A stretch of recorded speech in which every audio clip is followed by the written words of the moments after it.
Pogajanja s sindikati, kako ocenjujete dosedanji razvoj? Sindikati so napovedali stavko, ste uporabili kakšno skrito orožje, če rečem, v boju proti stavki?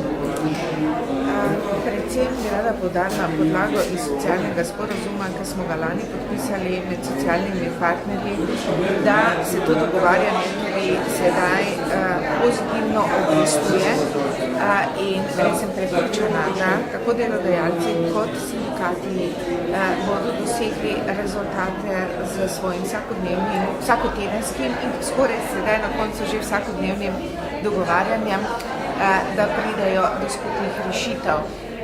Skupne rešitve so že podane glede minimalne plače in v kratkem bo ekonomsko-socialni svet, kjer se bo to še potrdilo na svetu.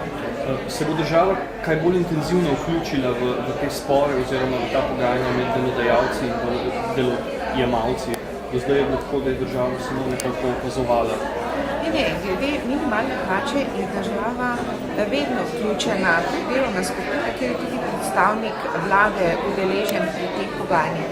Vendar moramo vedeti, da za državo oziroma vlado je važno to, kako se bodo dogovorili delodajalci in sindikati in je neke vrste mediator med delodajalci in sindikati.